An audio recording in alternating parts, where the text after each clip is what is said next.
안녕하십니까, 박병입니다. 6월 21일이 됐네요. 요즘 이제 참 오랜만에 이렇게 방송을 한번 해보는데 여러 가지 이제 생각이 듭니다.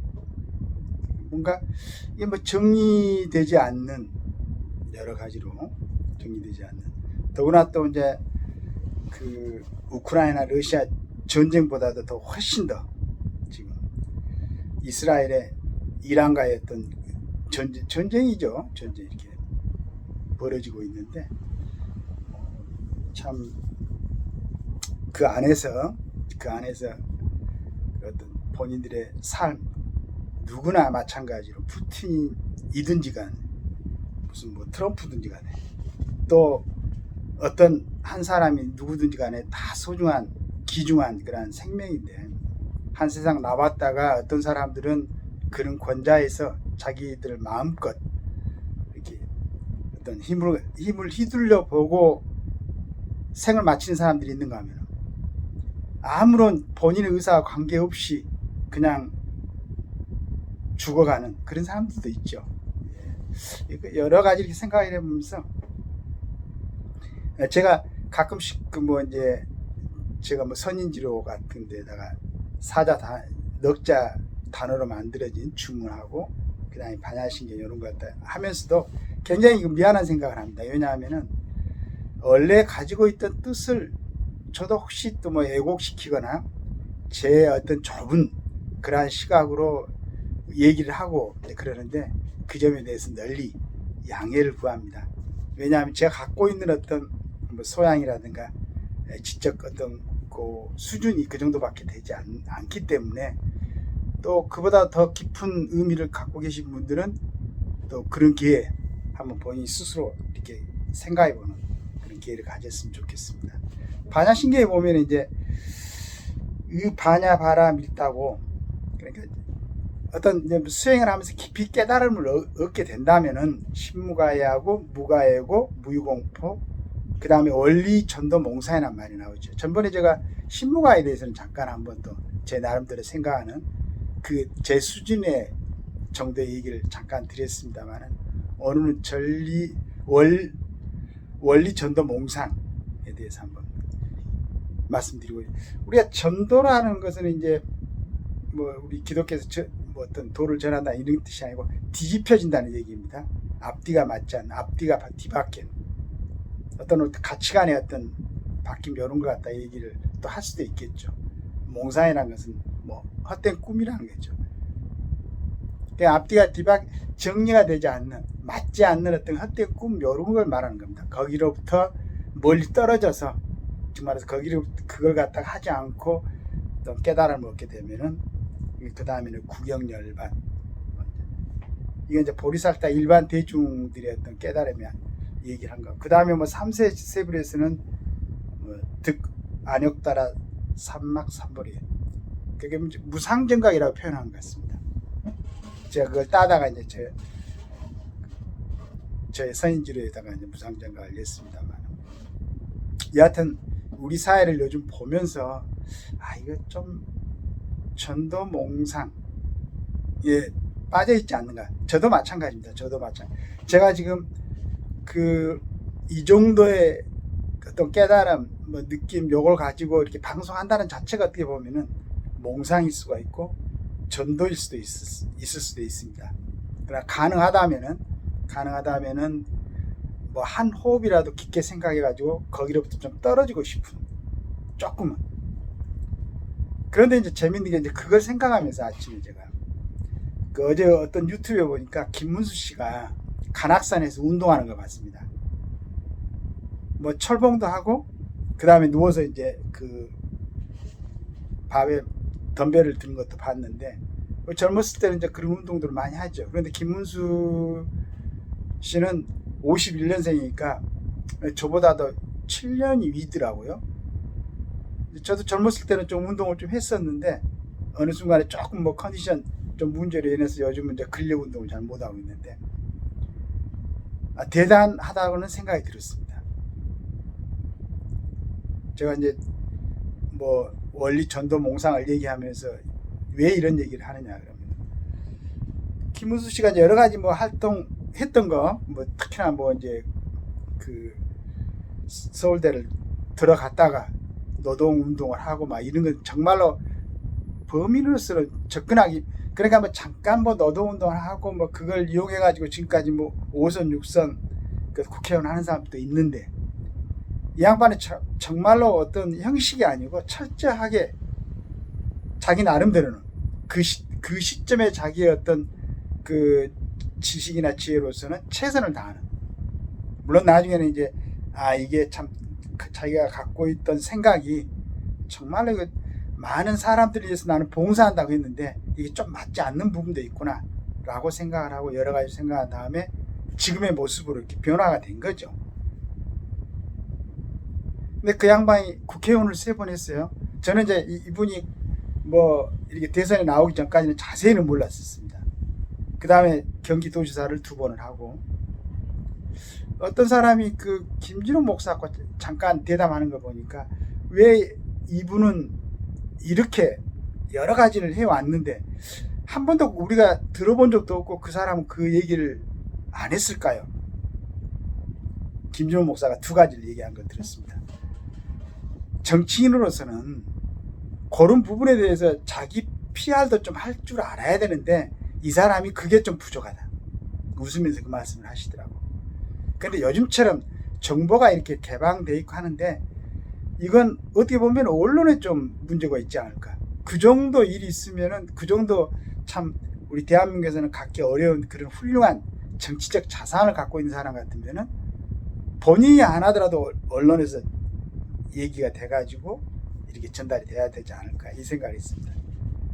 또 이제 그 김준호 목사님이 또 그 질문자가 이제 얘기를 한 것 보고, 사람이 너무 맑고 그러면은 힘들어, 그렇게 표현하시더라고. 뭐 수지 청증무하고 인지찰증무도란 말이 있죠. 물이 너무 맑으면은 고기가 살지 못하고 사람이 너무 명철하면은 다른 사람이 없다. 그런데 제가 이번에 이제 이건 이제 제 생각입니다. 뭐 그렇지는 않겠지만은,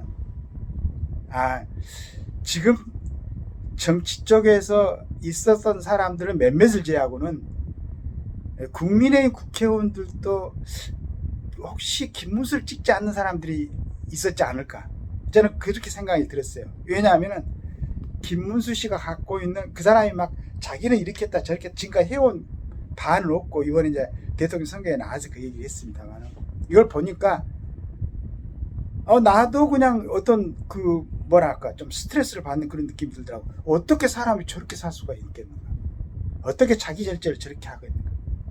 더구나 더 놀랐다는 것은 설란영 여사가 지금까지 김문수란 사람을 갖다가 적극적으로 지지하고 같이 살아왔다는 그 과정에서 어떻게 요즘 여자가 저런 사람이 있을 수가 있겠는가. 경기도지사를 갖다 2번 하면 8년을 했잖아요. 간용차 한 번을 타지 않았다고 그러더라고요. 그러면은 저 잣대를 들이댄다고 그러면은 지금 정치하고 있는 사람들 누가 마음 편하게 정치하겠어요? 못하지. 그러니까 제 생각에는 혼자 이제 그 생각을 했어요. 참 정치하는 사람들이라든가 앞으로 정치를 하려고 하는 사람들, 이 사람들이 김문수 씨를 선택을 못하겠구나. 왜냐하면 이 사람이 대통령이 돼가지고 그 잣대로 정말로 당신들은 헌신해야 돼. 국가에서 여러 가지 특혜를 받고 제공하는 특혜를 받고 권력을 누리고 향유하고 어떤 결정을 할 수 있는 자리에 있다면은 이건 국가 공무원뿐만 아니고 이런 모든 사회적인 시스템에서 정말해서 사회를 움직이는데 결정할 수 있는 그런 영향력을 갖고 있는 자리에 있는 사람, 모든 사람들, 공기관이라든가 뭐 금융기관이라든가 금융에 관계되는 어떤 일을 한다든가 모든 사람들이 갖춰야 될 기본적인 소양이다 실은. 그런데 우리 사회가 어떻게 됐든지 간에 김문수 씨가 지금 뭐 관악구에서 20몇 평의 아파트에 살고 있다고 그러면은 좀 많은 사람들이 왜 저렇게 사냐라고 이렇게 얘기할 것 같아요.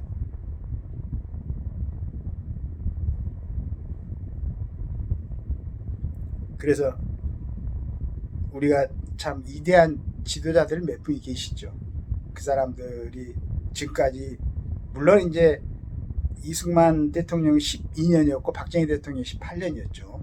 두 분이 한 30년을 그 자리에 있으면서 우리 대한민국 이렇게 굴러오는 아주 기본적인 기초를 다시 다져 놓으셨는데, 이분들의 개인 생활은 굉장히 좀, 이승만 대통령은 24살인가요? 그때 이 사람도 이제 예전에 뭐 그 이씨 앙조였던 후손이라고 들었는데, 지금 우리가 그분이 이제 그 생각을 했을 때는 지금에서 이런 앙조는 맞지 않다라고 어떤 계획을 하려고 그러다가 사형 선고를 받고 갇혀 있다가 결국은 이제 뭐 선교사 어떤 분의 도움으로 미국으로 가서 40년 이상을 갖다가 해외에서 생활했죠. 그러면서 미국 국적을 얻지 않았어요. 미국에서 뭐 박사학위가 따르고 하버드에서 공부를 하고 있지만, 왜 박정희 씨 돌아가셨을 때 개인적인 치부가 있었습니까? 그 사당동인가 뭐 그 집도 예전에 그 뭐 사단장 할 때가 구입했던 집이었죠. 그래서 좀 아쉬웠던 게, 정말로 국민들이 이렇게 맞춰가기는 굉장히 힘들더라도 이분이 한번 어떤 대통령을 하신다고 그러면은 대한민국의 가치관이 한번 재정립되는 기회를 가질 수도 있겠구나, 그 생각도 있었습니다. 근데 워낙 사회가 전도몽상이 돼 있는 상태이기 때문에 그 귀중한 가치관을 국민들이 선택하지 않았다는 것, 이런 아쉬움이 있었죠. 따져보면은 원리 전도몽상이라는 건 정말로 굉장히 깊숙하게 자기를 다 버리고, 그 뭐 29의 그 왕, 다음 때 왕을 갖다가 약속됐던 그 자리를 버리고 출가했던 부처님, 그 다음에 자기 목숨을 33살에 세계의 어떤, 지금까지 2100년을 갖다 흘러왔습니까? 이 지구상에 이런 귀중한 진리를 남기려고 돌아가셨던 우리 예수님과, 개인적으로는 이렇게 훌륭한 일을 했던 분들은 본인의 어떤 삶은 굉장히 피폐하고 힘들었죠. 순간순간 예수님 같은 기도로서 이겨내고, 또 부처님을 깨달음으로써 이겨내고, 그래가지고 그 경지에 갔던 걸로 짐작이 됩니다. 제가 뭘 알겠습니까? 그런데 지금 보니까 우리 대한민국 사회에서도 원리 전도몽상해야 되지 않을까. 전도몽상된 상태에서 좀 멀리 떨어져서 전체적으로 좀 사회가 정화되고 좋은 쪽으로 대한민국이 가는 그런 기회가 오면 좋지 않을까. 뭐 좀 정리되지 않는 또 아침에 잠깐의 그 느낌.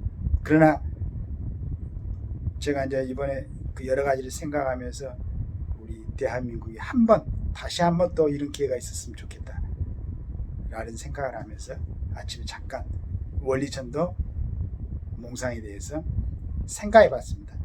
이러한 생각이 또 어떤 때 좀 더 깊은 저한테 어떤 그 깨달음이 온다 그러면 또 다른 한번 말씀을 여러분들과 나눠볼 수 있는 기회를 갖도록 하겠습니다. 감사합니다.